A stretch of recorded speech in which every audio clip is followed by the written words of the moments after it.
remember the exact moment I found out my life was about to change. It was a Sunday morning, and I was sitting at a greasy diner booth, nursing a cold cup of coffee, staring at the empty space where my dreams used to be. The thing about dreams is they can disappear faster than you think. And for me, that moment came when I realized my $850,000 investment was gone. Before we continue, please subscribe to the channel and tell us where you are listening. Your support means everything. Crypto crash, my stepmom had said. Eyes narrowed like she was trying to see through me. You should have known better. Her words stung, but not as much as the fact that I was already living in a truck, thousands of miles away from the life I thought I'd built. It wasn't supposed to be this way. I had it all. Or, at least, I thought I did. It all started a couple of years ago, when I decided to dip my toes into the world of crypto. I was 25, with a decent job in tech, and I'd saved up about $50,000. The crypto boom was everywhere. Stories of people making millions overnight were flooding every social media feed. And I was no different from anyone else who thought, why not me? I didn't want to just sit around and wait for success to fall into my lap. I wanted to make my own way. I had this vision being young, self-made, free. I saw myself traveling the world, living life on my own terms. So, I took the plunge. I worked day and night, studying the market, reading everything I could. I listened to podcasts, watched videos, followed influencers who seemed to know everything about trading. I didn't start with much.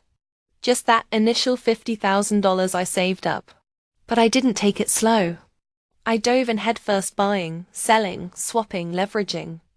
The returns at first were incredible. I felt like a genius.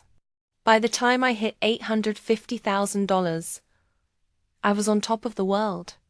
I had dreams of buying a nice house, maybe starting my own business. I had plans to invest even more, make my wealth grow, ride the wave. But nothing prepared me for the crash. It was a Tuesday night. I was out with friends when I got the notification. The crypto market was falling. Fast. I didn't panic immediately. Crypto was volatile, and everyone knew that. But as the night wore on, the news kept getting worse. I was glued to my phone, refreshing the pages over and over again, watching the numbers drop. By morning, I was in full-on panic mode. My portfolio had lost half its value in just 12 hours. And then the final blow hit. The exchange I had trusted with my funds was hacked. I couldn't get my money back. I felt sick, like I was watching a train wreck in slow motion, but I couldn't do anything to stop it. I tried to call my stepmom, but she didn't pick up. Eventually, I got through. And when I told her what happened, she barely seemed surprised. You were never going to keep that money anyway, she said, her voice dripping with judgment. Crypto is a gamble, and you lost. My blood boiled. I had spent the last 2 years pouring everything I had into this. All my hard work, all my sacrifice, and now it was gone. I wanted to scream. But instead, I stayed silent. I didn't have the energy to argue. You should have listened to me when I told you to stay away from this nonsense, she continued, a little too smug for my liking. You might want to think about moving out too. You're getting a little too comfortable here. My world crashed in that moment. The money I'd worked for, the house I'd planned to buy, all the plans I'd made gone. I didn't even have a place to stay anymore. That was the beginning of my descent. I packed up what little I had left, just a few bags of clothes and my laptop, and hit the road. I couldn't afford rent or a hotel, not after losing everything. I sold my car and used the cash to buy an old, beat-up truck. It wasn't ideal, but it was mine. The first few nights were rough. I had nowhere to go, no one to talk to. I'd sleep in parking lots or at rest areas. The loneliness was suffocating. My phone became my only link to the outside world, but it only made things worse. My stepmom kept sending me messages, asking if I was going to get my act together and stop wasting my life. Each message felt like a punch to the gut. I knew I had to figure something out. I started looking for jobs, but everything seemed out of reach. I didn't have an address, and even if I did, who was going to hire a guy who lived in a truck? My self-esteem hit rock bottom.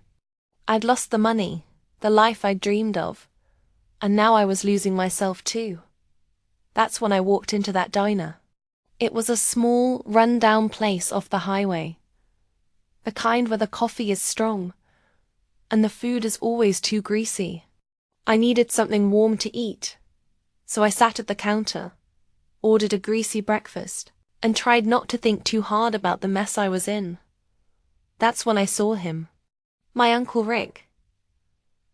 I hadn't seen him in years. He'd always been the black sheep of the family. He was the kind of guy who showed up unannounced, didn't give a damn about what anyone thought, and didn't care about any of the proper things my family valued. He walked in like he owned the place, with a big grin and a loud, "Hey kid." He looked the same as I remembered, stubble, leather jacket, and that confident swagger. He slid into the seat next to me, ordering a cup of coffee like he didn't have a care in the world. I tried to act casual, but the last thing I wanted was for him to see what I was going through. "How's it going, man?" he asked, scanning the diner. "Hey, you know," I mumbled. "Could be better." Rick raised an eyebrow. "Could be better? You look like a guy who's been run over by a truck." I couldn't help but laugh. It felt good to talk to someone who didn't look at me like I was a failure. So I told him everything. About the crypto crash, the money lost, and the mess with my stepmom. He listened without interrupting, just nodding every now and then. When I finished, he leaned back and took a sip of his coffee. "Well, kid," he said with a shrug, "you know what they say. Sometimes you have to hit rock bottom before you start climbing again." I didn't say anything at first. I wasn't sure what I was expecting him to say. But it wasn't that. "You still got your truck?" he asked. I nodded. Double quotes good. Then I got an idea. "You know how I've been running a construction business for a while now?" I raised an eyebrow. I hadn't heard much about his business, but I knew he had a reputation for being a bit of a wild card. I could use someone to help me out on a few projects. "You got a truck, and you're clearly willing to put in the work," he said. "Come work with me. It won't be pretty, but you'll make some money, and maybe get your feet back under you." I hesitated. I wasn't sure if I wanted to tie myself down to a construction job, but I had no better options. Plus, there was something about Rick's offer that made it sound like a lifeline. "I don't have anything else going on," I said. "All right, I'll do it." That first day was tough. I spent hours hauling materials, working in the heat, and getting dirty. But I felt something I hadn't in a long time: purpose. Slowly, I began to realize that maybe this wasn't such a bad thing after all. Weeks passed, and the work started to feel like something I could rely on. I was rebuilding, piece by piece. Rick showed me how to run things, how to negotiate with clients, and how to make a living without relying on a fantasy. It wasn't glamorous, but it was honest work. And for the first time since the crash, I felt like I was in control again. One afternoon, as we were finishing up a job, Rick turned to me with a smile. "You know, I've been thinking. I've got a little something saved up. I was going to use it for something else, but I think it's time to help you get back on your feet properly." "What do you mean?" I asked, genuinely curious. "I've got an old property I'm thinking of selling. If you want it, I'll cut you a deal. Your family, after all." It took me a moment to process what he was saying. My uncle, the guy who'd always been unpredictable, had just offered to give me a chance to buy a house. A place I could call my own. I couldn't believe it. Maybe my $850,000 had vanished in crypto, but in the end, I had something even more valuable. Family, support, and the chance to start over. And just like that, I was back on my feet thanks to a truck, a diner, and an unexpected offer from my uncle. Sometimes, it's the things you least expect that turn out to be your saving grace.